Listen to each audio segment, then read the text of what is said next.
Yo, what's going on, Gia? How you doing? Another day. We got a good topic. It seems like we like to keep going over the sexless marriage thing, but there's definitely some components to the servant leader that is contributing to sexless marriages, and we are going to be definitely letting it all out on this episode. Oh yeah, and see, there's a correlation between sexless marriages, servant leadership, and the rise in porn consumption amongst Christian men. It's kind of interesting, and then we're gonna connect the dots in this one. So, what the modern evangelical church calls servant leadership is not leadership at all, actually, Gia. It's more like male compliance wrapped in scripture. You know what I mean? By Yes. redefining headship as basically emotional caretaking, the church has literally stripped men authority away, which actually erases the polarity between men and women. And basically, the church has produced marriages that look pious in public, but are passionless in private. Meaning, there's no sex in the champagne room, none. And I'm not here to clown on women. That's not what we're here for. I think both of us are really here to like let out the truth and really say, like, what's up, Christian wives? Like, what's going on in the marriages?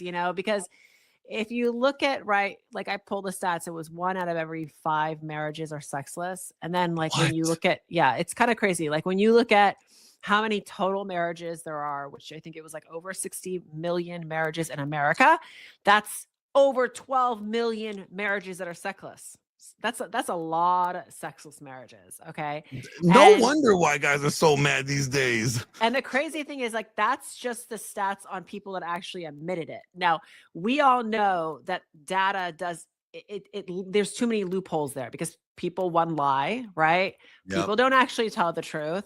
I mean, a sexless marriage is considered under 10 Times a sexual year. encounter a year. Now, I know personally, I've talked to men who have admitted they don't even have anything for years, like nothing, not even once. So, like, we know that there's a lot more than just 12 million marriages that are dealing with this.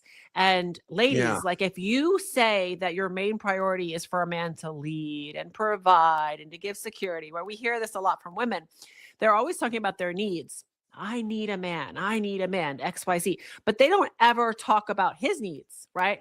His needs Mm-hmm. are respect. His needs are appreciation. And guess how a man feels appreciated? Guess how a man feels respected? Sex. So Yep. we can't keep saying that as women. We can't keep talking about our needs while ignoring his needs and then be completely in shock when he checks out, right? Or he's cheating or he's getting into digital pornography, or we're angry and we're bitter and we're alone in our 40s. Like, we can't complain when we're always talking about our needs while not contributing to his needs. Well, it's So like this, that's Gia. If I go into my kitchen and I open up the fridge and there's mhm. food in there, if that happens enough times, I'm gonna go out of my house. I'm gonna go get some Taco Bell, something I probably shouldn't be eating to begin with. It's not gonna be as good as that home cooked meal, but it will definitely suffice, and kick back the hunger pains. Exactly. If a guy comes Exactly. a knocking and his wife ain't, opening up for business, right? Eventually he's gonna stop seeking her for that connection, that activity that they're supposed to provide each other. And then he's gonna find it elsewhere. Because one, men don't want to be a burden on their wives at all. The Mhm. last thing that men want to do is be a chore for their Well, wife. society encourages men to be tin men, don't Yeah. show emotion, they encourage it, they glamorize it. So, like, when we hear, like, I just said this today, we always talking about women this, women that, or they need this, they need that, but we're not touching on the fact that there's a reason why men are 3 times more likely to get into substance abuse and suicide. Like, there is a reason for that. There's a core issue here that we need to touch on. And here's the point. In 2014, there was a study done, and it was titled "The Good News About Marriage."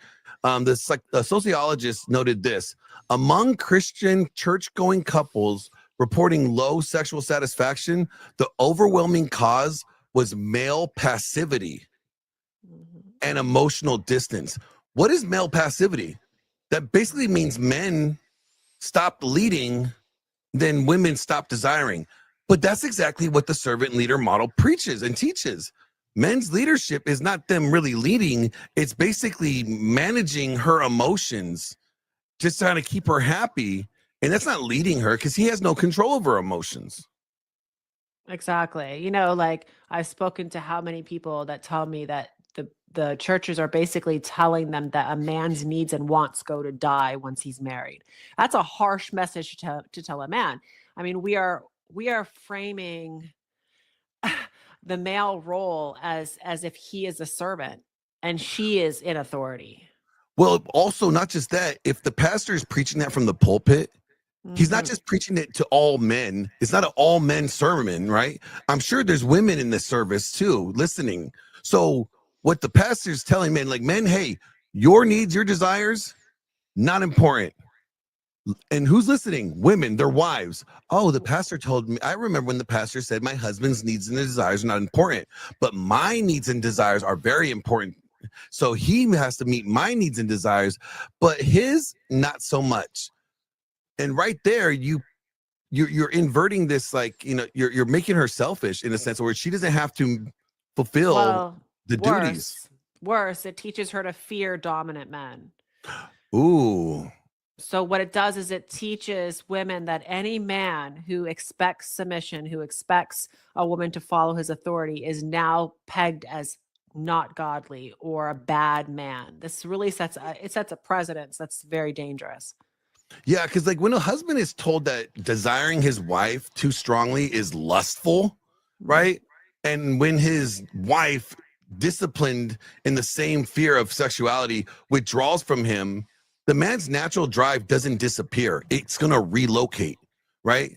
And a survey data from Proven Men's Ministries in 2018 said 64% of Christian men and 15% of Christian women, this was years ago, right, admitted to viewing porn at least once a month.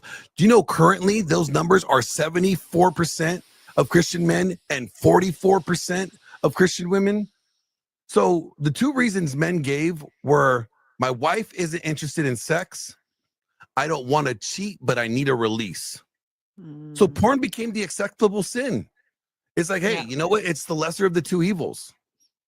Yeah. And I mean, yeah, to look at it like if we're telling women that they need a servant leader, when we know that it completely turns off a woman if she sees Mm, her man being a servant. If he's always bending and people pleasing, we know female nature. That is a ick. Women don't like men yeah. who are people pleasers. Why do they keep going for the bad boy? Why? Because they don't like people pleasers and they mistaken a guy who doesn't people please, because guys who can be the bad boy also, you know, basically don't people please. So they mistake that. So it's confusing women. It really is. Yeah. Like, here's the question that I always want to ask these like pastors that are preaching servant leadership. I have a couple questions I want to ask them, and none of them could ever answer them for me. I want to go, okay, what service is to be provided Mhm. and to whom? And then who makes that decision? And then who decides whether or not the man is doing a good job at serving, right? What would you think the natural answer would be to anybody being asked that question? Under servant leadership, Yeah. you're basically under the her authority because now she's the one approving and everything. And if it doesn't go her way, what is she going to do? Let's go talk to the pastor because now what Now is she doing? She's yep, referring his authority out to another man. she's overruling his authority and Right. seeking the higher authority, Hmm. which is a man that she's not married to. Hmm. So, and this is how it doesn't model Jesus at all. And I'm gonna break this down. I don't have this in my notes, but I'm gonna just real quick. Servant leadership, the way that it does it, if the wife is the one that determines the service being provided and to who the service is being provided, and whether or not the man's doing a good job at serving, well, the man has no authority, right? And that's not like Jesus. Let me explain. When Jesus came down to earth, did he say, so who am I going to serve? And oh, hey, people, how do you guys want me to serve you? I'm here to serve. Do you guys need me to serve? Wait, how do you want me to serve you? No. What did Jesus say? Jesus came down. He said, look, I'm going to be crucified, right? And this is how he's serving them. He's saving their souls, right? And Peter goes, no, Lord, no, you're not. How dare you say that? Jesus said, look, mother, get behind me, Satan. Get behind me, right? And then another account was when Jesus was washing their feet during the Last Supper, Peter like, oh no, Lord, you can't be washing my feet. I stepped in some cow dung and some camel junk, right? You can't be washing my feet, Lord. Jesus looks at him and says, then depart from me. So what is Jesus establishing here? He's saying, if you don't like the way I am going to serve you, then kick rocks. Jesus established how he was going to serve. He established to whom he was going to serve, and he made those decisions. And ultimately, who would determine whether or not Jesus was doing a good job? Probably God, not the people. It would be God, right? So this whole servant leader model, that the way that the church is actually teaching it, is making their wives an idol. You are now more worried about whether your wife's happiness or her satisfaction in your service, your servitude, more than you are concerned about whether or not you are obeying God's call for your leadership. And it's like when anything's out of balance, things are not going to be running smoothly. So if you have this inversion in like authority, right, that actually kills the wife's attraction to her husband. He looks like a guy begging for porridge, like Oliver. Yeah, the husband becomes an approval addict. He's like Exactly. basically waiting for her to approve everything he does. Why don't you play that clip on the guy who's explaining what a servant leader is for the audience? Oh yeah. Hold on 1 second. Let me grab it. Because that was so bad. So wait a minute, which clip? Because we have a couple bad clips. The one where the guy is saying why he thinks being a servant leader is a good thing in a marriage. Oh, the one that looks like he has downs? Yeah. Okay, no problem. 1 second, here we go. No, be quiet, down boy. He doesn't have downs, people. I'm just saying that I think he might. Okay, never mind. Here we go. Our responsibility is to lead our home. But here's the thing. There's a proper way to do this and an improper way to do this. We don't want to get this wrong. Hello, my friend. My name's Zach, and I've been married for 20 years.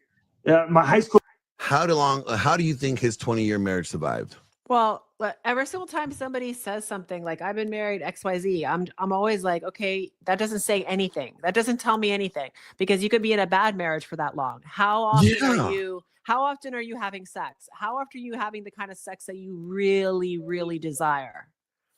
Yeah, this cracks me up when they're like, "Oh yeah, I've been married for 30 years." Mm-hmm. Okay, like so was like my grandparents, and they hated each other. So what does that prove, right? Mm-hmm. It doesn't prove anything. It doesn't prove anything. Sweetheart and I met at 14, got married at 22, and by the grace of God and a commitment to servant leadership, that is what's led to this thriving marriage. See, we can lead in a self-serving way or in a servant leadership. Here's what servant leadership in marriage is.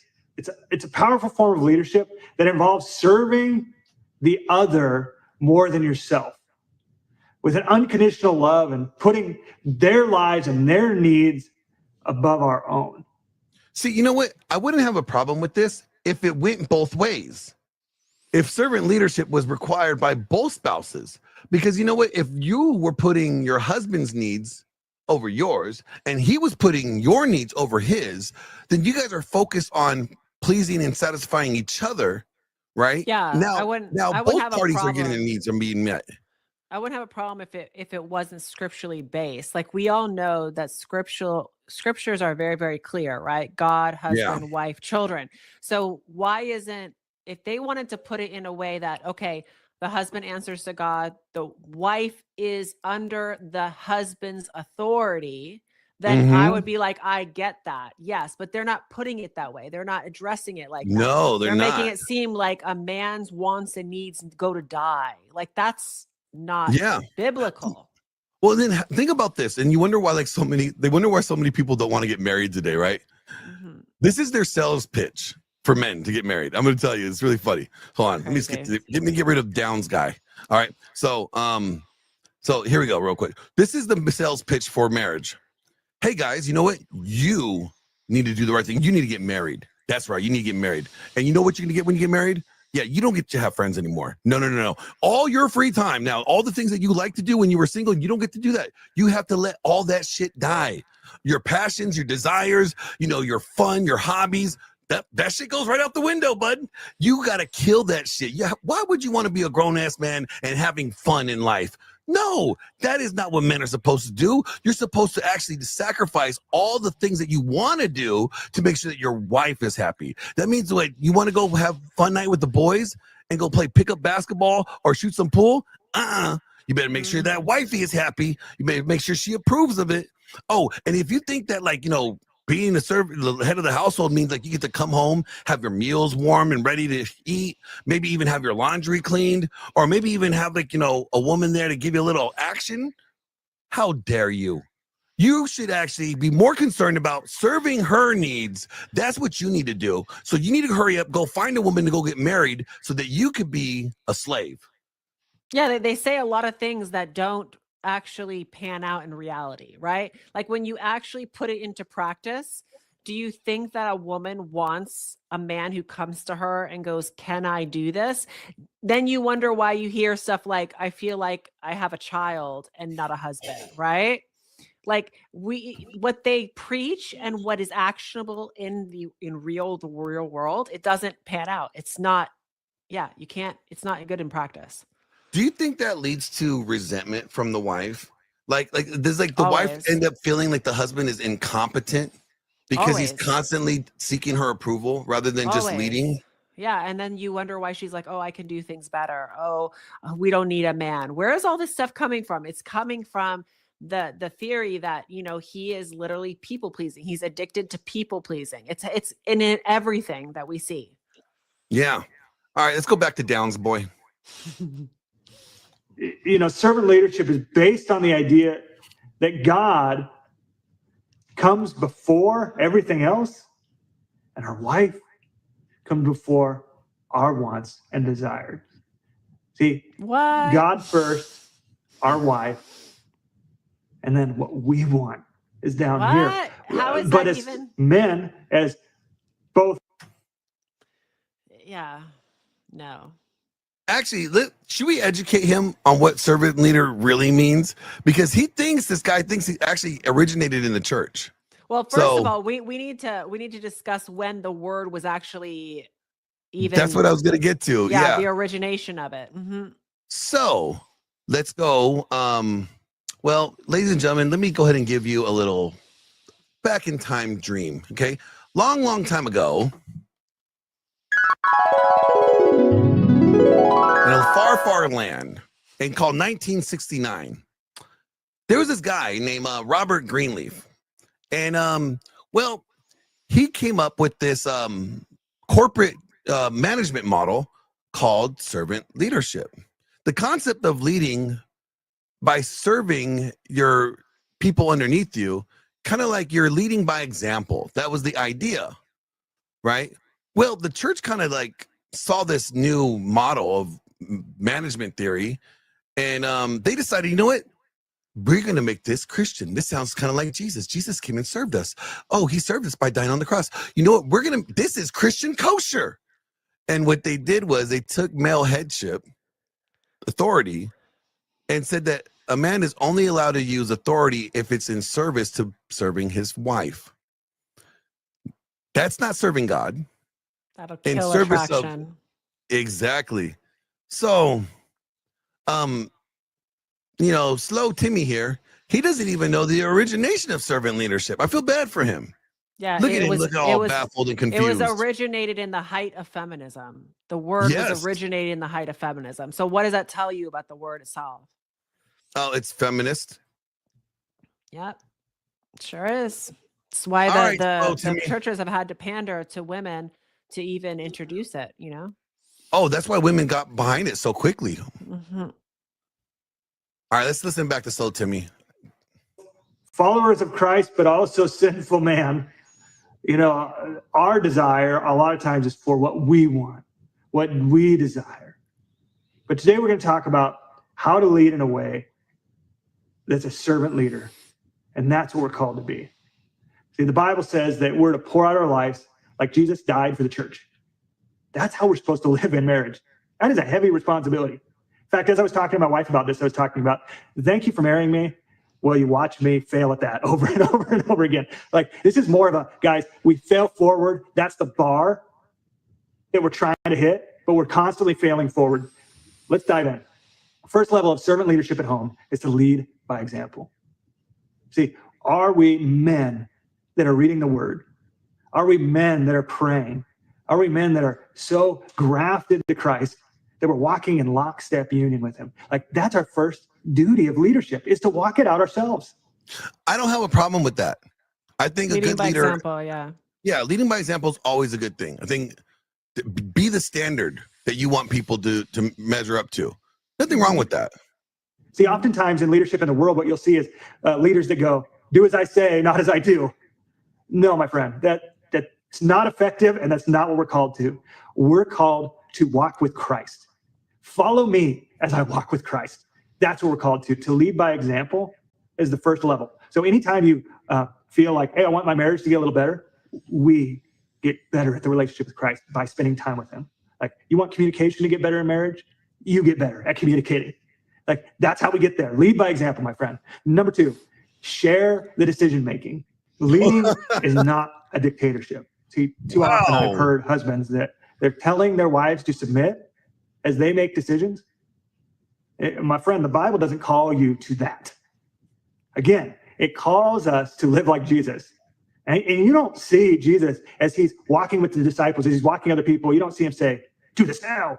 No, he's very open-handed as he walks with people that are going to stab him in the back, as he shares. And so that's how a leader looks. A servant leader is sharing the decision-making. It's getting feedback. You're very aware of how it's affecting your wife. You're very aware of how it's affecting anyone else in the house. Like, does somebody, when somebody's driving a car, do they go, do they turn to their wife and say, do I take a left or a right? No, they know where they're going. They take the left. They don't ask somebody in the back seat how to drive. It makes no sense whatsoever. You don't How are you a leader if you're not making decisions? There's a difference between asking your wife her thoughts on a subject or a topic or something that you're going to do versus sharing the decision making. That's 2 completely different topics. How is the decision? No, ultimately the husband is going to be making the veto power because he's the leader. But when he's going to be responsible for the consequences. Exactly. So how is what he's saying that sharing the decision making? Yeah. Yeah, he's basically saying that there's 2 drivers in the car, which we all know that doesn't work. Well, I mean, okay, look, if you want to decide to determine what kind of color scheme that you want the house to be, fine, be my guest. I really don't give a shit. I'll give you that, right? But beyond that, no. You know, like, oh my gosh, this guy, I'm surprised he made it 20 years. Shared decision making is appropriate. Sometimes when guys get self-conscious, they get more like, no, my way or the highway. Now, be a humble leader and just share the decision making. Number 3, you're supporting and encouraging your wife. Again, a servant leadership is you are the greatest servant of all. And so you're looking at your wife's week. How can you support her? How can you encourage her this week? And that's how you're living out. Yeah, I'll be honest. There's sometimes that I take great joy in that. We all know tons of examples of women who have said, I left my husband because he was the perfect guy. He always did everything I wanted to do, but for some reason, the attraction wasn't there. I just didn't feel it anymore. That's why you cannot be asking your wife, oh, what do you need from me? Oh, supporting. What about her? Is she supporting you and your goals? Like, where is that talk? Well, this is kind of something that we just seen echoed recently, right? Remember Allie Beth Stuckey was in telling men about the whole porn thing. Men, we need your masculinity. We need your leadership. We need your strength. Nowhere in this whole monologue that she gave ever addressed ladies, well, this is what men need. Because I don't think women know what men need and what men want, beyond sex. But I mean, I really don't think they even know anything. Right. Times where I'm so self-focused, where I'm like, well, is she going to support me? Is she going to encourage me? And that gets me in this victim thinking. And it really puts it as she's there to serve me. No, as a servant leader, remember, we are the greatest servant of all. A great hack to do this is when you're going into your week and you're just talking with your wife, ask her, how can I support you this week? How can I encourage you this week? One, she'll feel supported and encouraged. It'll bring you closer together, and it gives you practical, tactical things that you can do. Now, be careful. Don't ask and then not do. That's just harmful. So if you're really not going to do it, please don't ask. I hope that God will turn your heart, though, so that when you ask how can I support and encourage, you can then walk it out. Right. The next one, empathy and understanding. Oh, God. This is a big one, guys. When we hear things, big mistake. We like to fix things. Yes, because we are problem That's solvers. how we think we're serving. That is but serving. Sometimes we're not serving, we're harming. How we can really serve is we can listen to what's going on in their life, and we can have empathy. Now, here's the difference that you need to know is there's sympathy and empathy. And sympathy, it's good, right? And that's when you listen and you're understanding what they're saying. Help me out and you're here. saying, man, that has to be hard. That's sympathy. And that'll go a long ways with your wife. But I think we've heard enough. Yeah, I can't take the cuckery anymore. I just can't. Okay, there are some valid points to what he said, but it's the fact that he's leaving out a lot of her end.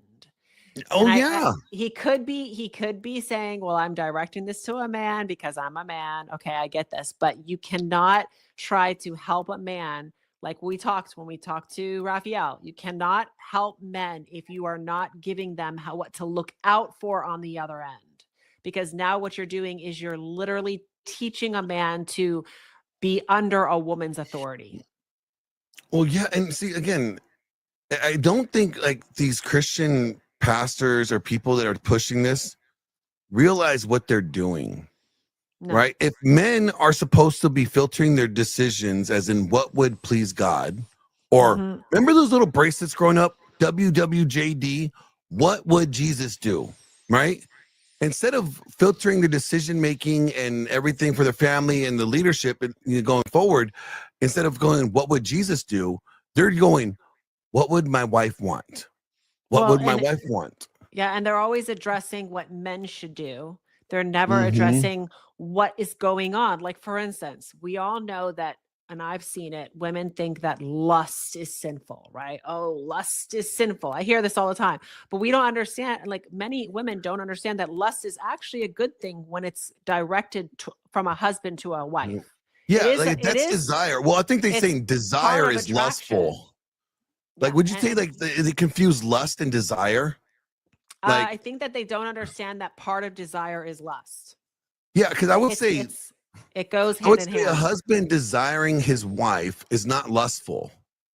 Like, I think he should desire his wife sexually, and the Bible tells you to enjoy the youth of your wife's titties. Like, you're supposed to be having all kinds of fun with them. It says, in Matthew or in 1 Corinthians, never withhold each other from one another, except for agreed amount of time for praying. So it's like, if God is putting so much emphasis on couples engaging sexually together, right, and telling guys to enjoy the youth of your wife, may her breasts always satisfy you. How are the wife's breasts supposed to satisfy me if he never gets to play with them? So if we teach women that lust is bad or lust is a sin, and then we go ahead and now what we're doing is we're also saying that anytime a man or your husband comes and tries to initiate, now he is pressuring or he is showing a lack of discipline, right? So like when we heard, who was it? Leela talking about how men need to have more discipline, right? This is coming from churches. Men don't need sex? Right. when she said men don't need sex and men need to practice discipline, this is coming from the church's teaching. We are Mhm. teaching lust is sin. So now when a man initiates sex for his wife, now he's pressuring her or having a lack of discipline. This is a whole cycle. It's a whole cycle. It's like people Oh are not yeah. connecting the dots, So now what we're doing is we're teaching women that being sexual is now being less spiritual. Oh, and that Okay. that kind of ties That into the they're whole purity sinning, culture thing. that they're sinning against God, right? It's this whole, and we wonder why wives are purposely dressing down, purposely gaining weight, purposely not taking care of themselves. What for? They're literally being taught this is wrong. So let me cover up. Yeah. Let me become less desirable to my husband. He's going to stop pressuring me. And then I'm doing what God wants. I'm a good wife now. Yes, I am withholding sex from my husband. I am causing sexual immorality in my marriage, and that's holy. That's so And then stupid. what does he do after? We all know men's nature. After they've been rejected over and over and over, they just stop asking, and then they're Yeah. going to turn their desires to the less, the least effort, which is usually pornography, which is easy Well, and it's the accessible. lesser of the two evils, and that's only. Correct. And here's the thing: is that's only temporary. That's only a temporary band-aid for it's because it's almost, think about this. It's a downgrade from what he was getting before. So if he Correct. was getting access to sex, he went from enthusiastic sex to starfish, boring, just lay there, don't do nothing sex, to now no sex and having to watch porn like he did when he was 15, right? And eventually, so this is constantly downgrading. Eventually, the porn is just going to be a band-aid, because at some point he's going to be like, It no, pacifies. It pacifies his marriages, and that's why I agree. Porn has pacified marriages. If it wasn't for porn, a lot of people would have already left their marriage. So, like when you talk about desire, ooh, right? you're actually, Desire. hold on, you're hitting a good point though, because did you see the comment or the tweet that Pearl made the other day? It's how Right, like about porn has saved more marriages it than marriage has counseling. it's pacified marriages to Yep. stay together, then leave and go get their desire. Because here's the thing: desire does not evaporate. Desire is something that never goes away. Once you have it and it's not being filled, it's like somebody thirsty and always needing water, right? If you're thirsty, drink more water. If you're hungry, eat more food. It comes down to that. So desire doesn't go away. What desire does is once it's repressed, it comes out in It judgment. relocates. So that's why you see a lot of people go online. They judge you, how you dress, oh, you shouldn't be saying those things. These are people who are repressing their own desire. And so they see people who are not repressed, people that are vocal and that are open and honest about it. And so what do? Instead of look at that, like maybe this is something I need to be learning from or taking notes. No, that person must be bad. That person's not godly. Yep. That person's degenerate. That person's a porn brain. It's just a way to kind of cope with the fact that they're not able to live openly and honestly with their own Well, it's desire. almost like that. Remember that one lady commented on, I think it was something that you tweeted, and she's like saying something along the lines, stop telling us what you do in your bedroom, like how sexual you are, whatever. Like, but you weren't. You just like indicating, wives, make sure your husband's needs are met enthusiastically. She was actually commenting to another influencer that I'm really tired of hearing these wives talk about their sex lives. Stop. Oh yeah. Stop telling us about your sex lives. And I'm the one who responded. It's a little ironic that you're sitting here telling people to stop doing their sex lives while you are over here like complaining. You're over here, not handling the issue. It's just like, it's literal hypocrisy. Well, it's literally hypocrisy, but I'm wondering, why is she so mad about a woman like promoting pleasing your husband, meeting your husband's sexual needs? Why? Because the only thing I could think of is that lady does not want her husband to come across that Twitter post and be like, well, wait a minute. There's wives out there that enjoy pleasing their husband's needs. It's a reminder of what they lack. So like, it's the same thing goes for like, if you are overweight and obese and you see somebody who's fit and really like telling you, hey, stop being fat, that's going to trigger you. Like I it's like, well, you're just so vain. You're just so vain. And you think about just stop being fat. And immediately that like the majority of the comments were attacking my physical features, that had nothing to do with the post. It just goes to show you these people are out, they're out of shape. They're not, they're overweight. And I'm a reminder of what they need to be doing, something of an inner voice that they have let go or don't want to Yeah. do. And what's Mhm. interesting? Leadership, true, like good leadership, right? A good patriarch or leadership, good husband, is going to come in this with an enlightened self-interest mindset. Mhm. And Thor was a big proponent and champion for enlightened self-interest. And basically, it comes down to this: helping others ultimately helps myself. So if I help my wife, right, and I meet her Mhm. needs, ultimately that will in return incentivize her to what? Reciprocate and meet my needs. Now you've established this leaders, this system. What we're going to do, this is how we enjoy our lives together, right? This is how we are able to like live blissful and have a good marriage moving forward, is that I'm making sure I'm meeting your needs, I'm leading by example, setting the tone for this, and then you are meeting my needs, and then you see this constant cycle. That's how it's supposed to go, and it's kind Correct. of biblical.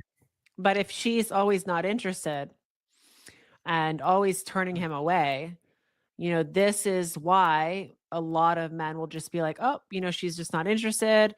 Why, like when you look at what 70% of the people looking at porn are Christian men. Oh, 74% of Christian men are watching porn 80, regularly. Yeah. 80% are on 80% of married men are on OnlyFans, right? So that's a Yes. large amount are married on OnlyFans. Why are they doing this? They're doing this because they've been told over and over again, no, no, no, no, no, and they're not getting their desires met, and it's not going to evaporate. It's still there. So they just go take care of it somewhere else. I'm not condoning that. That's not the right way to do it. No, That's it's not what just I'm reality. saying. But it's what's happening, right? So when we Yeah. discuss this, we're not talking about what should ideally happen. We're Yeah. talking about what is happening, and we have to be able to acknowledge that. Well, I mean, if you think about it, right? I saw a buddy of mine the other day. He posted a tweet, right? And it's because we're hearing on Twitter like all this like porn talk, men porn bad ever since the whole what was her name, Ali Best Stuckey little thing. And it's funny because Nuke said this, and I'm gonna try to quote him exactly, but he said the porn, if women wanted to, they could shut porn down in 48 hours. There was Porn another could be gone. influencer that said that. I'm forgetting the name right now, but there was another influencer that said the same thing. If women really wanted it to end, it would end.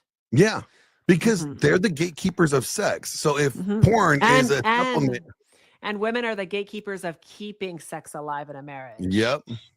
Really, like the to live or die, like the life expectancy of the marriage happiness, right?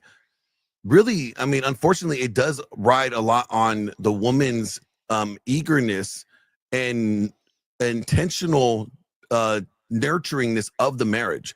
Is she intentionally making sure that this marriage is being healthy, and by doing so, is like, is she intentionally seeking and pleasing, making sure her husband is satisfied? Well, Because if she's weaponizing every little issue in the marriage using the one leverage that she has, which is her sexuality, because that is women's Mhm. leverage. If she's constantly doing that, then he's going to look for that release somewhere else. And he needs to look for options. I mean, that's what men do. They're problem fixers. Oh yeah, they're gonna solve the problem, whether it's gonna be with another woman, whether it's gonna be with Mhm. porn, or it might just be with an AI sex bot that they have underneath the bed. Don't be surprised if that's coming. Yeah. So here's the I pulled up the tweet here. I found it, right? And it says porn exists because women want it to exist. Women could stop the porn industry in 48 hours if they wanted to. And he's not wrong. He's really not wrong, because one, unless it's a bunch of gay porn, because you can't, I mean, I guess women can't stop gay porn because I think that, with AI and what's coming, right? Because I think that Mhm. we have to realize that the AI is going to take a lot of this over, Oh and yeah. it already has. A lot of these OnlyFans girls actually have AI versions of themselves, and they use it to be more efficient with their work. So Wow. So they're hoeing out a lot more digitally. they're able to be more efficient, make more money, because think about it like this, like now you don't need to travel for shoots. You don't have to be in these crazy places. Now you can literally create yourself all over the world doing whatever you want, without the expense incurred, without all the danger that comes with it. So do I necessarily agree that yes, he's right, but he's also leaving the other end of it, because we have to understand that a lot of these women are not running these platforms by themselves. Oh They're yeah. being run by other people. And a lot of these are male managers that are running these pages. So I think there's two sides to the story Why here. do you think there's male managers running these pages? They're better with the logistics. They're better with technology. Men are just Do you better think at it's it. like also because like remember, do you hear like Women the don't want to Tates? deal with the business side of it. Well, do you hear like remember like the Tates were the ones that were responding when they Mhm. owned their porn thing? Women find male sexuality very like jarring, like Ick. they don't, yeah, so the things that are being said to them in these DMs, women don't want to see it. They don't want to be experiencing it. They just want the glam side of it. They want to show up to the shoot. They want to take the photos. Mm, They want to feel like they're desired and they're a sex symbol, right? And then they want somebody else dealing with all the back and forth end of it. And men are, when it comes to business, they know all of that, like even myself, I'm speaking for myself. Like I've usually, look, you handle a lot of that. You're way better with the computer than I am, oh it's yeah. just, it is what it is. Yeah. Women don't want to deal with that.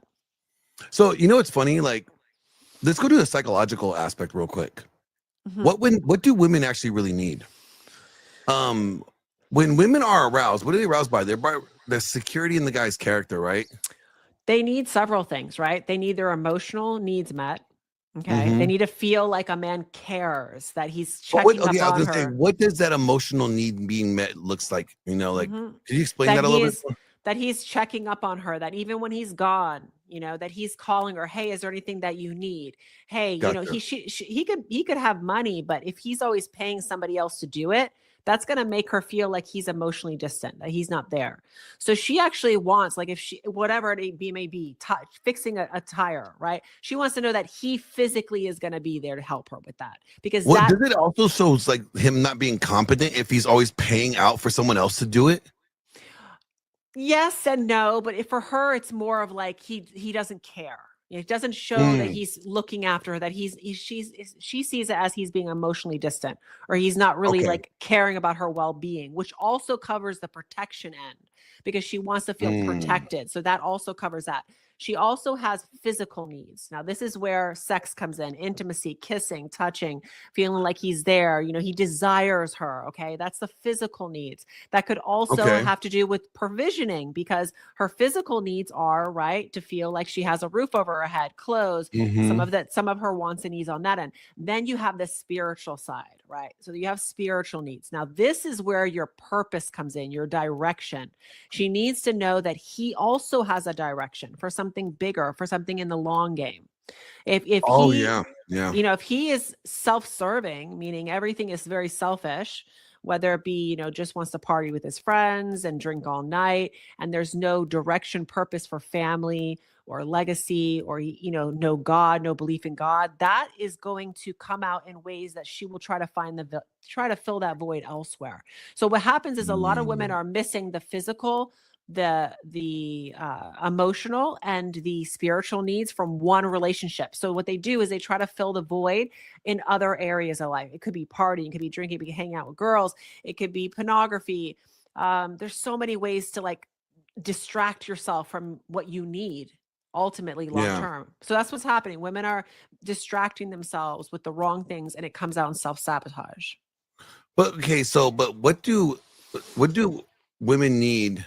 And I guess I want to say frame it this way.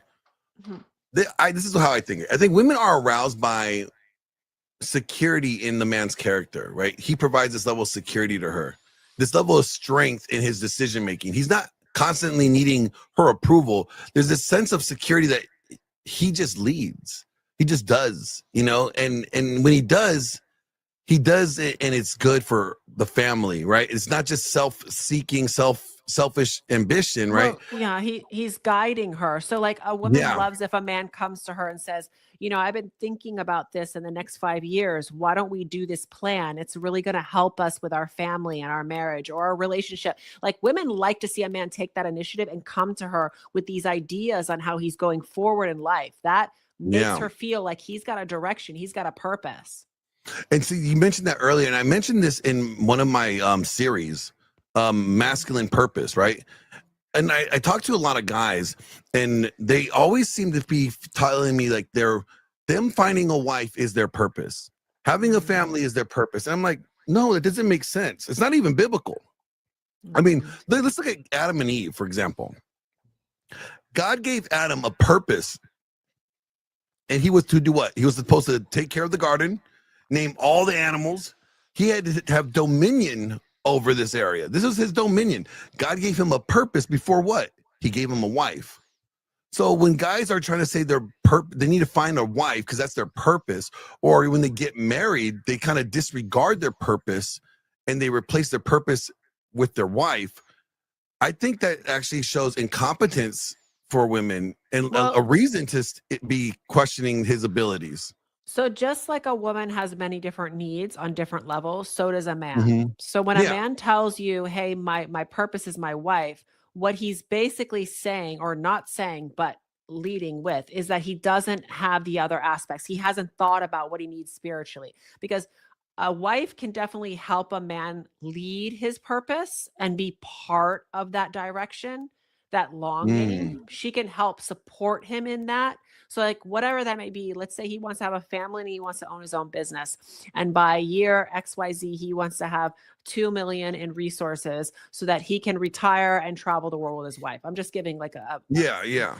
so a wife can help support him in that by helping him save money so that he can allocate his funds to his business, right? Mm. So she can be part of the purpose, but she Yeah. shouldn't be the whole purpose because now that's just a physical need or an Yeah. emotional need. That's not a spiritual need.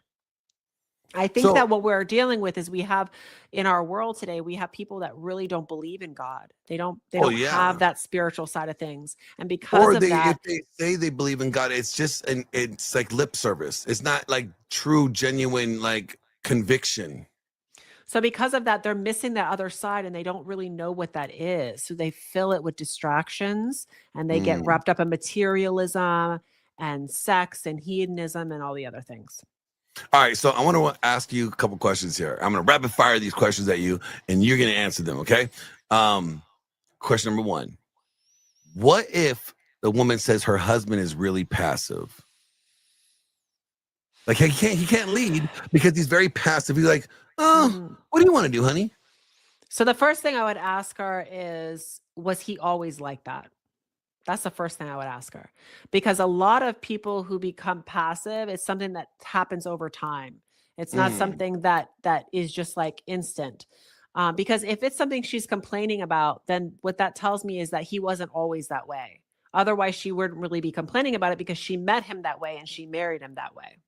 Well, So do you that's think what the that first thing I even would like a ask. woman that met a guy that way, even though she knows like, okay, he was kind of passive before, like maybe like, do you think she could ever think like, okay, maybe he's just being cautious while we're dating, and then maybe like when he's a little bit more confident and secure in our relationship, that he'll take that leader role? Do you think that ever is a thought, or do you think it's like, yeah, he's passive, I married him passive, so I should only expect him to be passive?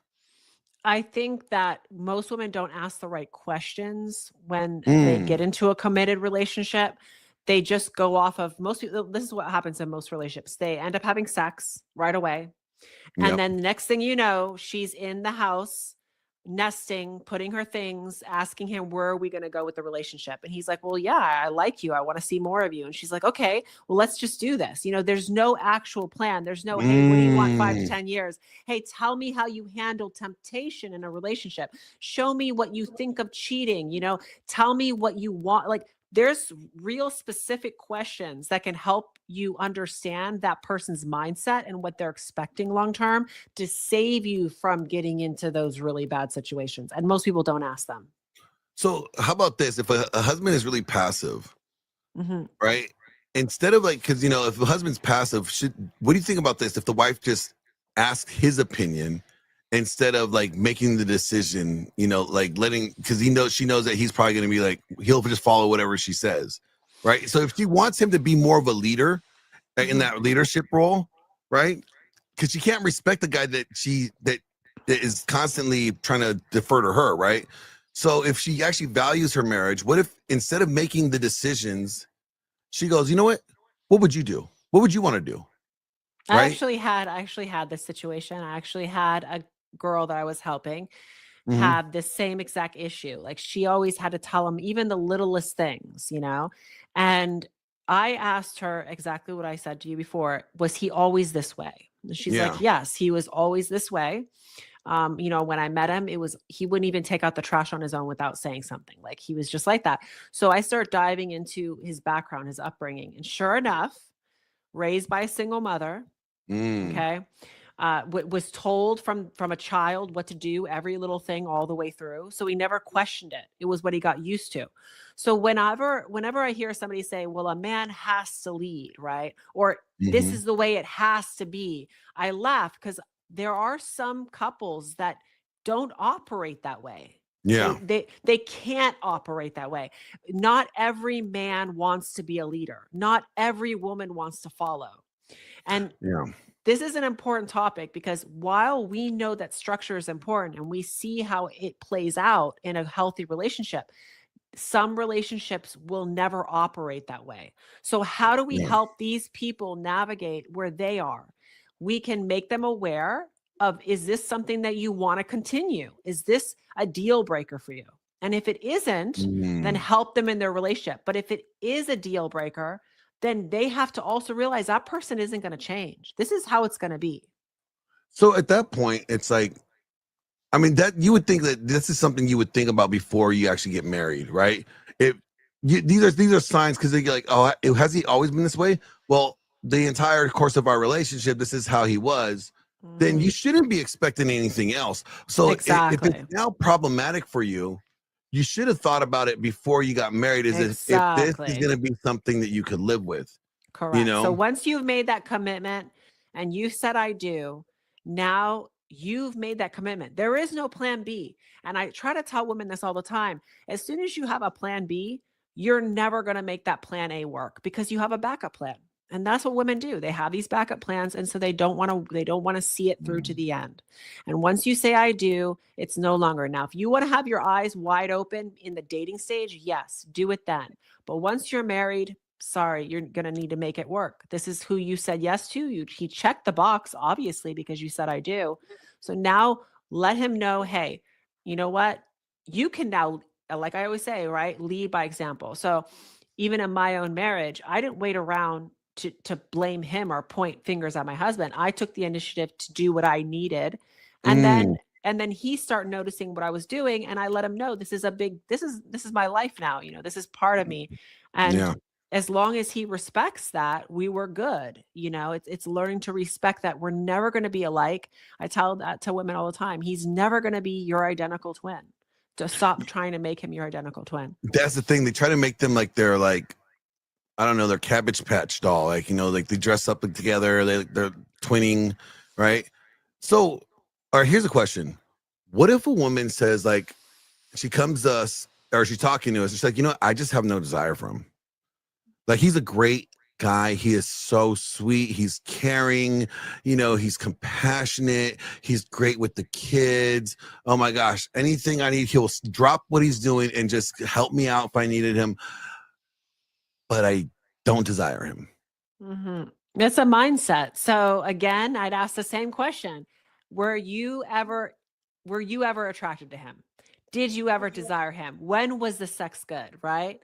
And if she tells me Mm. yes, the sex used to be good and I did desire him and I was attracted, then I'd say, okay, well then what changed? Where did it go wrong? What happened? And it usually comes down to resenting the fact that and this is what I hear from women, I had to end up doing more. I was always the one initiating. I was the one doing, I needed him to help out more and he just doesn't do this, right? It comes down to resentment. She allowed what he wasn't doing to cloud what he was doing.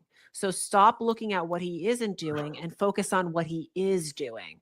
And you can regain that desire. But women now, because they have the other options, it's not, oh, let me try to work it out. It's, Yeah. oh, there's other options. So they set their mind, they get these stubborn tunnel visions. Hey, no, there's something better out there for me. And once she believes that, you're not going to get that out of her head. She has to literally fall and find out that it wasn't greener on the other side. And by then she loses that good man. All right, I'm gonna tell you a real difficult one because this is one that's always it's been talked about a lot. What if the wife catches her husband beating his Johnson, choking the chicken, playing with the tallywhacker to porn? How does she feel? Like, because she's gonna. I always hear women say they feel betrayed, especially if the girl doesn't look nothing like her. There's no similar features. Oh, so do you really like girls like this, huh? You like blondes? I'm a brunette. So do you even like me? How does the woman navigate this properly without it just being condemning him? Like, So where's first step is learning male nature. This is what I would tell her. You need to learn male nature because women think, again, that men should be like them or men should handle things like them. And they're not. They're not your equals. They're not going to handle problems like you. They are they problem fix, right? So if a man he's just the same reason why I hear women, oh, he needs to be more vulnerable, he needs to be emotionally open. No, why would he do that? Because think about it like this: every single time he tells you a problem or maybe a fear in his mind, while you might initially hear it and be fine with it, it slowly chips away at a woman's mind. What is she starting to think? She's starting to fear. Now she starts fearing, oh, maybe he doesn't know what he's doing.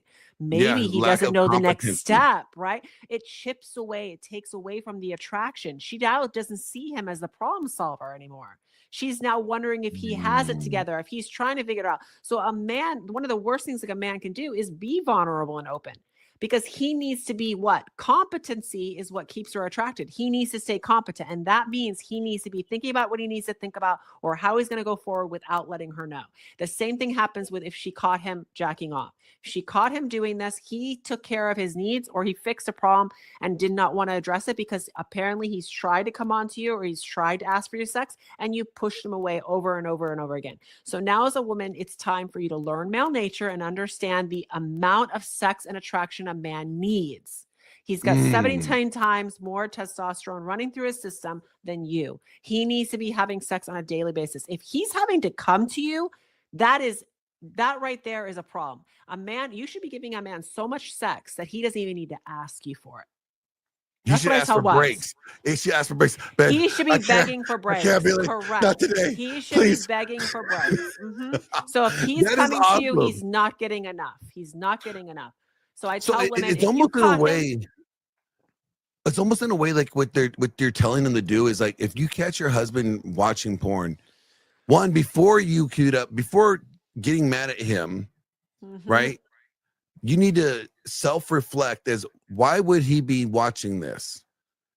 Yeah. Is he not getting his needs met? If his needs are not being met, the only way I can see a woman being mad about this justifiably, right, is if the husband never presents the desire or lack of desire that he's getting not being met. If he never told his wife, hey, babe, I really wish we would do this more, or if he never came to her about it and just was this is not men are going to try to get you to do things. So whether it be they're going to pick out, they'll see an outfit and they'll buy you an outfit. That's his way of saying, hey, I need you to be a little bit more creative. I want to see you do something else, right? Because men really do prioritize. They like novelty. They like, and it doesn't always have to be different women. It can be novelty just in the bedroom altogether. Like, role play, have fun, do it differently. Don't have the lights off. Like, where is all this coming from? So I always tell women, if you find him doing that, don't react, don't get upset, understand male nature. And now start understanding that you got to be a little bit more creative Because once a man is getting, let's say, sexy nudes, if you're sending him nudes, if you're walking around naked, if you're flashing him constantly, if you're asking him for blowjobs, anytime you get a chance, you're taking the initiative. Trust me, he does not want to see porn. He wants that. He's See, gonna that's want that. I say it all the time. I was Mhm. like, if a guy that's well fucked, he is, if he's drained, he's not thinking about it. He's not seeking it out. You know what? And like, I was talking to Matt Cook. He's the owner of this male supplement and like hormone therapy, like TRT company on the East Coast. And he's like, you know what? The average guy that's like not having sex is like watching porn like up to 10 hours a week, right?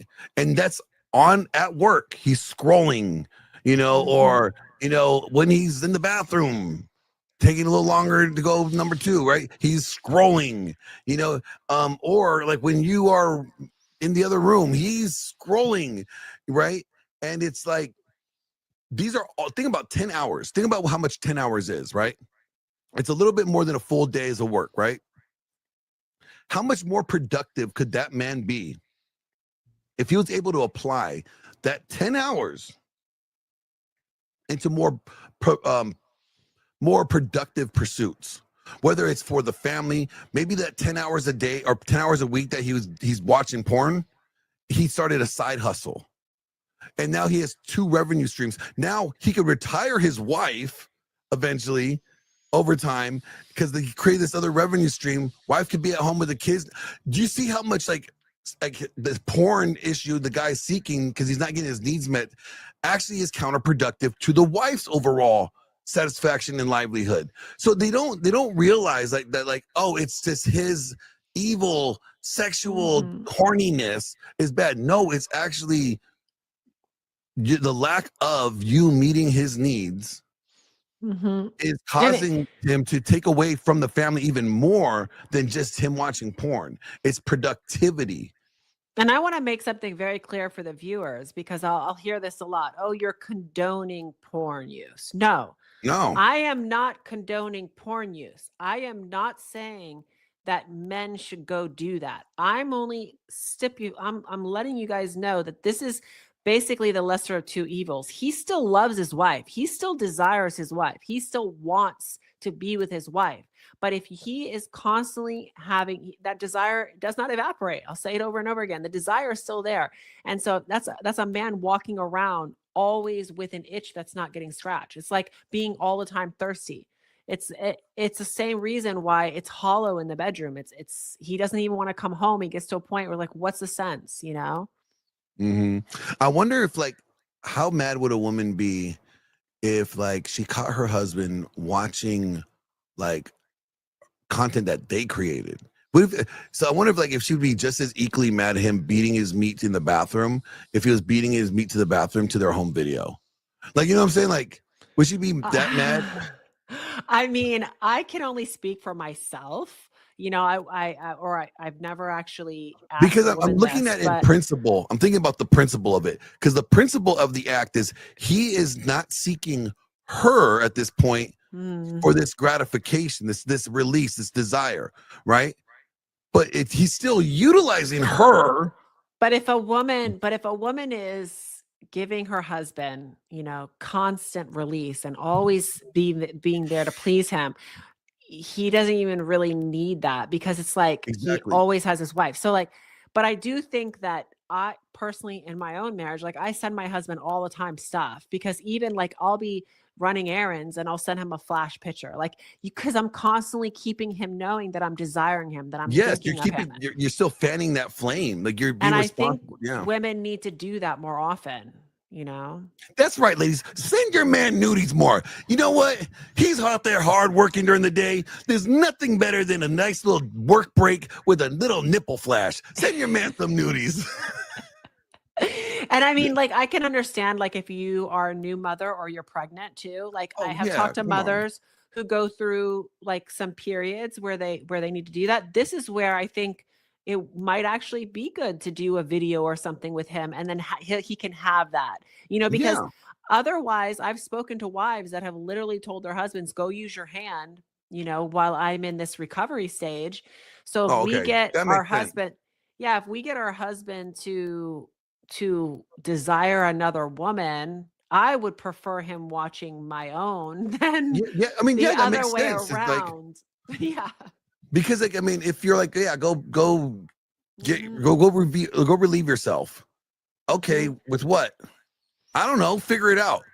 The Okay, perfect ideal situation would be that she knows that she has hands, she has a mouth, she has exactly. other things to please her husband, like, but there are some women that are like, "No, I just wanna be left alone during that time," you know? So, on that end, then be creative. Be Yeah, I mean, creative. I get the point. Like, if a woman has to feel sexy in Mhm. order to be sexy in that moment with him, right? To want to be in that. So if like, especially after a woman just had birth, gave birth to a child, their bodies are going through a lot. They Well, don't and the necessarily feel hormone, yeah, sexy there's at the all. Yeah, hormones. hormone levels are all through whacked out, and they just had this like fucking turkey experience where they had a other creature come out of them, and then a A gizzard bag turkey came out next to it. experience. Yes, women are like turkeys. Okay, I'm dead ass serious. When I saw my son being born, I was like, what the hell is it? Is that a fucking gizzard bag? What the hell is Yeah, that bag? it's gnarly, yeah. I don't know why It's people say kinda crazy. birth is beautiful. It's the most disgusting thing I've seen. It's kind of interesting. It's interesting that human bodies can go through that. I agree. I mean, it's amazing what a woman's body can do and recover from. Like the type of that's a whole lot of stress. That I mean, so like it's amazing how God has created women's bodies to do that stuff, right? Because wow, it's weird. Um, but it's beautiful in a life bringing way.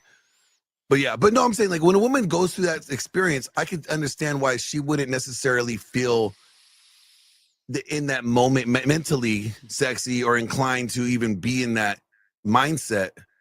So I want to say that men do need to have some understanding in these in specific times, not all the time, not every time she has a headache, but I mean, But I kind of think for the most understand. part, men do understand that. I Yes. do.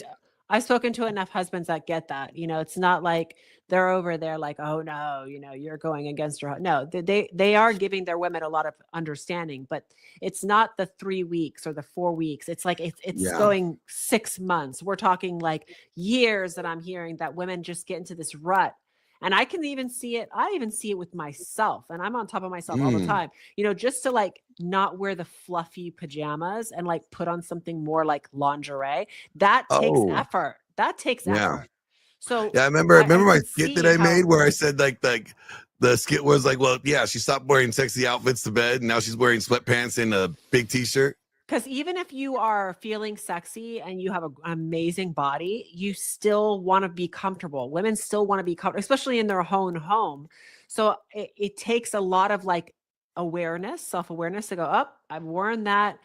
I've worn those fluffy pajamas like 2 nights in a row. Uh-oh, like, we need to retire that right now. Like, I have to Ladies, constantly be on top Honey of that. Burdette. Mhm. Honey Yep. Burdette is the place. Go to Honey Burdette. Fellas, take your wife to Honey Burdette. All right. I'm helping you out.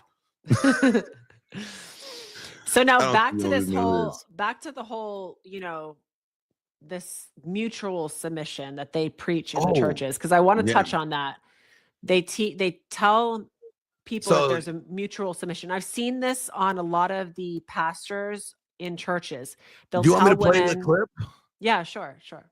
Yeah, because that is the notorious one that we were talking about earlier. That is from disgraced pastor.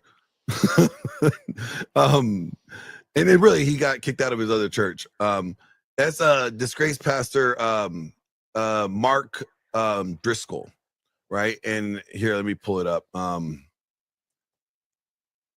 it is right. Hold on, I had it here a second ago. Sorry. It's from disgraced pastor Mark Driscoll, and he's talking about mutual submission, that God created them to have mutual submission. Yeah, because I've actually watched sermons where the pastor will be directing it to wives that there needs to be, how do they say it? They said the submission is cooperating with your husband. Like, they frame it like it's Yes, cooperating.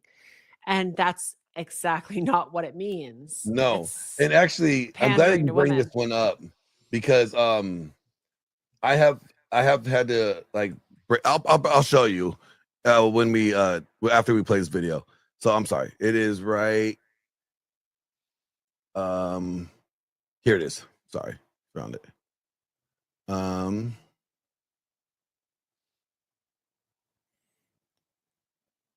Stupid. Okay. There we go.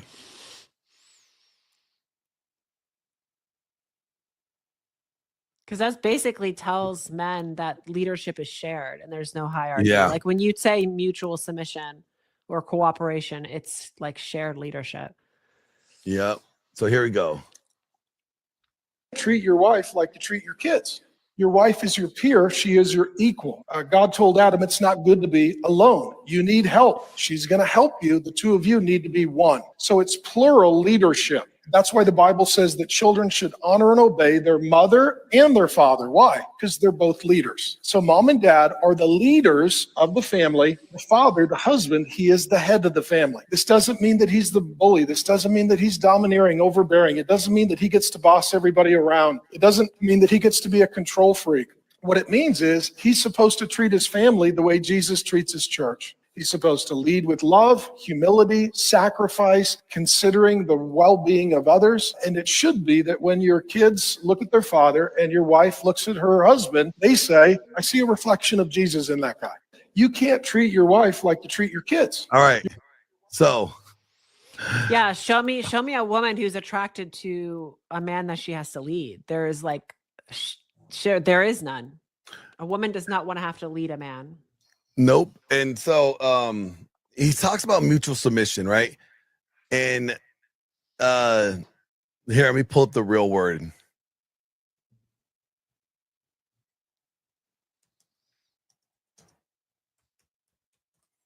So, and I love doing this. This is great because I love when I have to like educate stupid people. Not you being stupid, but the so-called pastor is kind of stupid, right? So he's talking about Ephesians 5, okay? And he's starting off with the last sentence in the paragraph, which is submit to one another out of reverence for Christ, right? Well, I don't know about you, but I think like if you ever want to know what the last sentence, this sentence means, you probably should read the previous stuff, right? To kind of understand what this one means, right? So let's start with from verse 15, right? It says, be very careful in how you live, not as the unwise, but the wise, making most of every opportunity because the days are evil. So what we're going to see here is Paul's giving us 3 contrasts, 3 commands, and 3 contexts, right? Leading up to submit to, okay? So do this, be wise, not unwise, right? Making the most out of your opportunity because the days are evil. Therefore, do not be foolish, but understand the Lord's will. So don't be stupid, do what God says, right? Don't get drunk on wine, which leads to debauchery. Instead, be filled with the Spirit. Don't be a drunk, be of sober mind, right? Like, don't be unwise, don't be foolish, don't be a drunk, but instead be wise, know what God's will is, and be sober-minded, right? So we see 3 contrasts, and we see the 3 contrasts there, right? Then he goes, instead be filled with the Spirit, speaking to one another with songs, hymns, and songs from the Spirit. Sing and make music from your heart to the Lord, always giving thanks to your Father for everything in the name of our Lord Jesus Christ. So right here, what is he telling them to do? How you're going to speak to one another. So there's a command, speak to one another in psalms, hymns, and songs from the Spirit, right? That's one command. Then sing and make music from your heart to the Lord. That's the second command. And then what's the third command? Always giving thanks to your Father for everything in the name of Jesus Christ. So we saw the 3 contrasts, do this, not this. We saw the 3 commands, right? Now we're going to see the 3 contexts of how this is supposed to be acted out. Submit to one another out of reverence for Christ. What does that mean? Is it like, oh, we both leaders, we both submit to one another? No, Actually, it doesn't mean that, because the Greek word for submission in Ephesians 5:21 is hapatamasomene, right? Which literally means top-down leadership. It's a military term for submission, Mm. meaning obeying the authority above you. It's a So chain of when it's, command. Yeah. it is a chain of command. So when you're saying Mhm. submit to one another out of reverence for Christ, you are submitting to the roles that God has put you in. So if, Mhm. and then we see what that roles look like. What does that look like? Wives, submit to your own husbands as to the Lord. What does that submit to one another look like? One example, wives submitting to your husbands. Then when we go to Ephesians 6:1, the next chapter, right? It continues. Children, obey your parents in the Lord, for this is right. What do we see? This hierarchy, this leadership. Oh, wow, interesting. Verse 5, slaves, obey your earthly masters with respect and fear, with the sincerity of heart, just as you would obey Christ. So we're seeing Paul give us three different contexts on how this submitting to one another and out of Christ looks like. It is submitting to our roles, submitting to the positions that the people have above us. That's how we obey and submit to God. That's how we please him. So it's not, no, we both are leaders. Okay. Mhm. It is the wife following the husband's lead by submitting to his authority, but the husband submitting to his role by loving his wife like Christ loved the church, right? And then children obeying their parents, right? Because they're not equals. And then your employees, obey your employer, respect your employer. That is how we see this mutual submission actually Mm. it out. It's not that there's two chiefs in the kitchen or two chefs in Mhm. the kitchen. It is a hierarchy. Mhm. So Yeah. pastors like Mark Driscoll screwed all up for everybody. Yeah. When no one commands, no one desires. Yeah. And do you think that, like, I think this, and we'll wrap it up here after this, but what do you think the solution is? Let's give them a solution. The solution is that women are not an authority. That's the solution. And we have to get back down to the hierarchy, the way that men are the ones in authority. So what does that look like? Okay. A man needs to handle and lead without being under her authority. So if Mhm. she is the one telling him what to do, that doesn't work. Now, I agree with you 100%. I want to say, do you think there's a caveat there, though? And this is the caveat that I will present. Let's say the man does not, because I always say it's merit based, right? And this is kind of like where if a man is not providing or does not show you consistently that he is a good leader, that he makes good decisions, that he could problem solve his own problems and it doesn't create more problems, if he shows his competency in these areas, there should be no issue with a woman following or willing to submit to her husband. Correct. Now, if he ends up starting to show lack of consistency in these areas and being a leader, and I'm talking about not just one time, not just like a oops, I'm talking about habitually dropping the ball and leading as he's supposed to do his job. I don't think that, women's that is automatic, okay, I don't got to submit to him. But I would say that it's really hard for guys to expect their wives to submit to her or him when he is showing her that his leadership is questionable.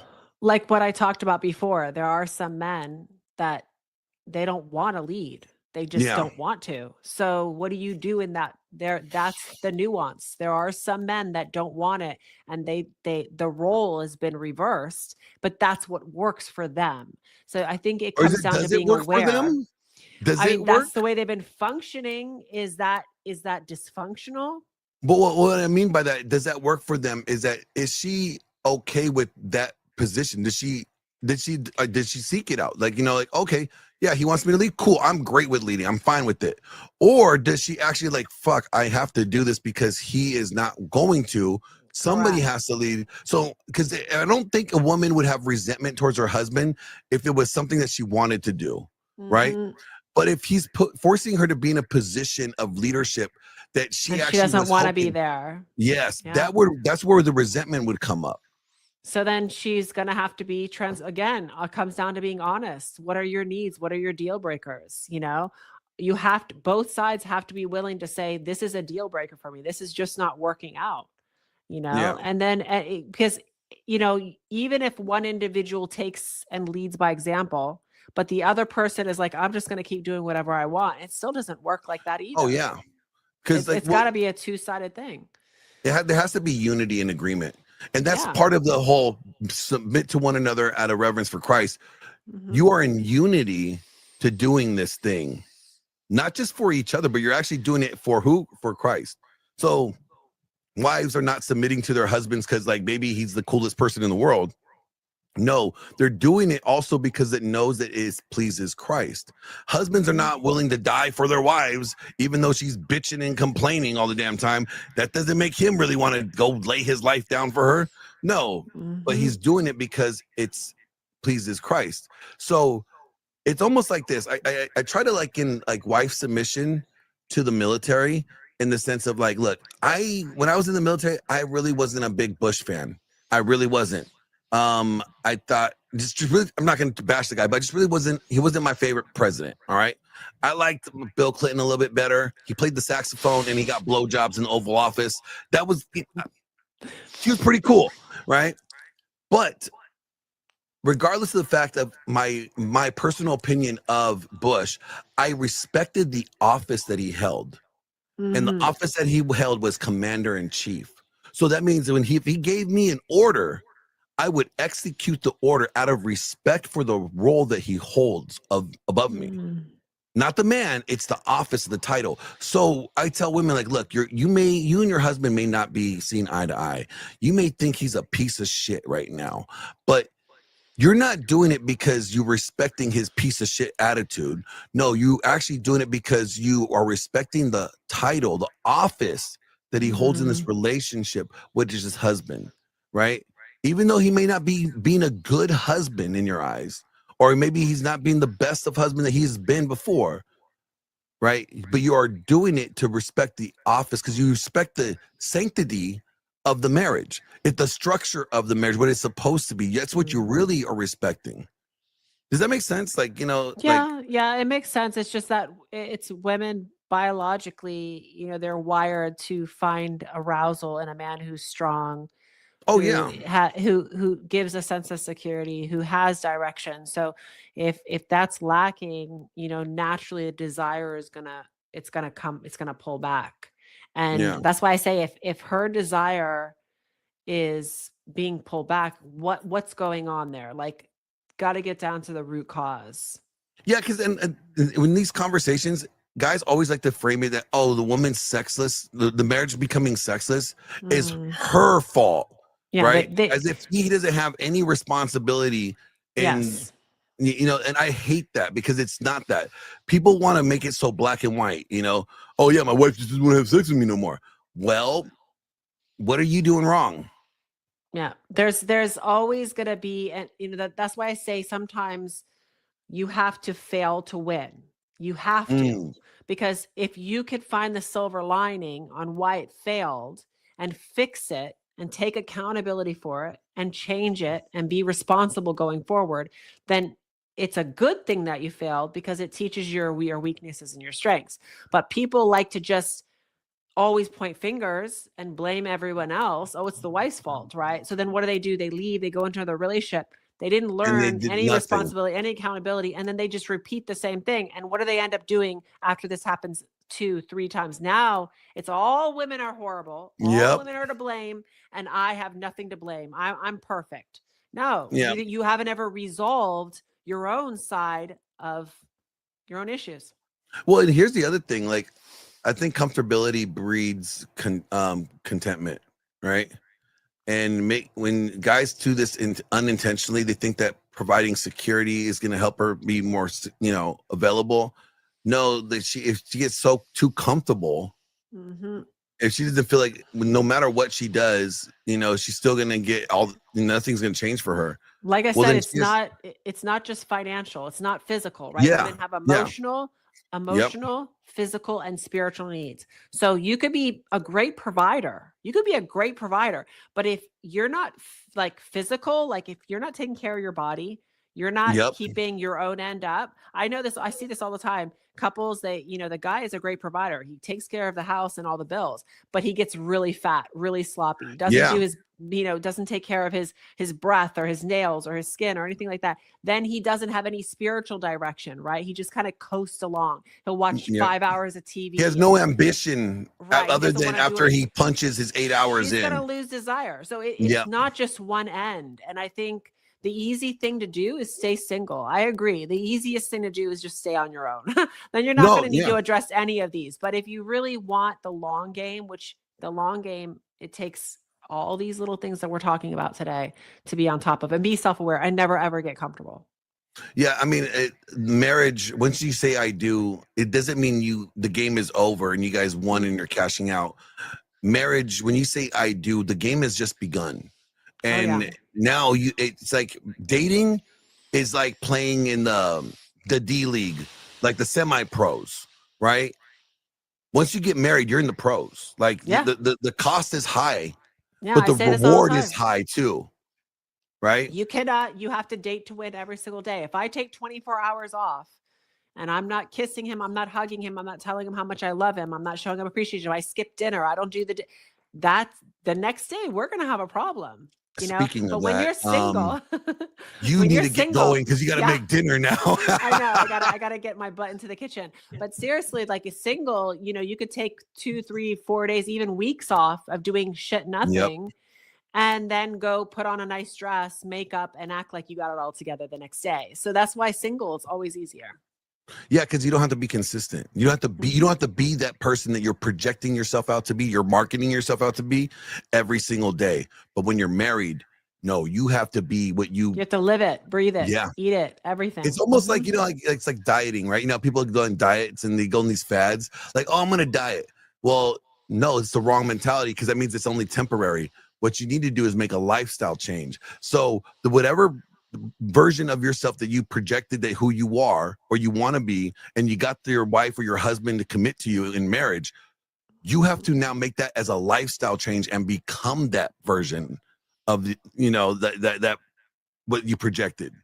Yeah. And you have to Like I every gotta go day. after I get off here. I gotta go clean, cook, and do everything. Like when you're single, you could just go to work, go home, throw everything, Yeah.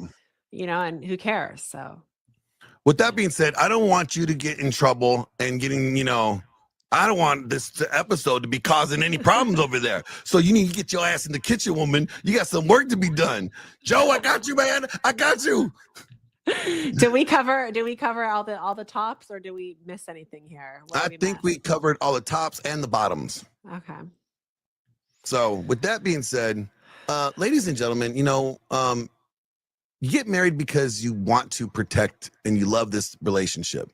Nobody gets married to get divorced, right? Mhm. So you valued it enough to make the commitment.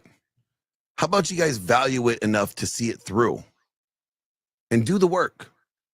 Gia? And ditch the servant leadership title, Oh, God. understand it's not about mutual submission. It's none of that. There is a hierarchy, there is a structure in everything. Even a blade of grass has a structure in how it grows. You throw off that structure, it doesn't rain, it doesn't bring in sun, that grass isn't going to grow. The same thing with a wife and a husband. If you throw off that structure and now she is the one coming to you telling you how to move, how to make a decision, don't be surprised when you end up in a sexless marriage or a disconnected relationship where he's going somewhere else for his needs. And now you are bitter, angry, or alone. Everything has structure. This is throughout history. God gave our best direction in the Bible if we just didn't cherry pick what we wanted and Mm-hmm. actually applied it all the way through, lead by example. So I think, yeah, as a wife, don't always talk about what you need. Always address, what does he need? Ask yourself, go to him every single day. What is it that I can do to make your life easier? What can I do to support you? And do this often, because it's going to show him respect and appreciation, which is his needs. And a great basic template, ladies, 3 blowjobs a week, sex a couple times a day. And then,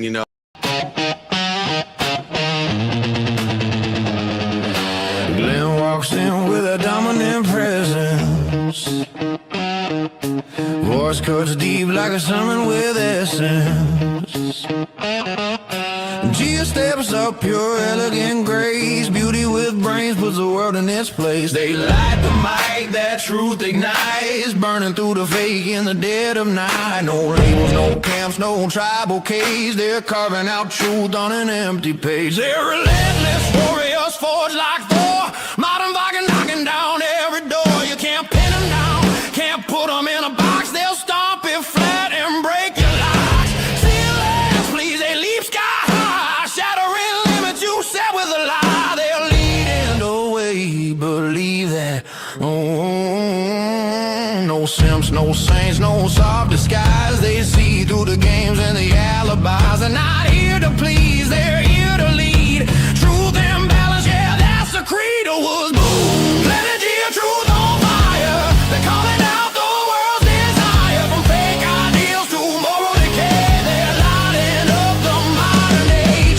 No one's safe, not the church, not fame. They're flipping the script, rewriting the game. Love and logic, heart and soul, saving the truth for this nation's soul.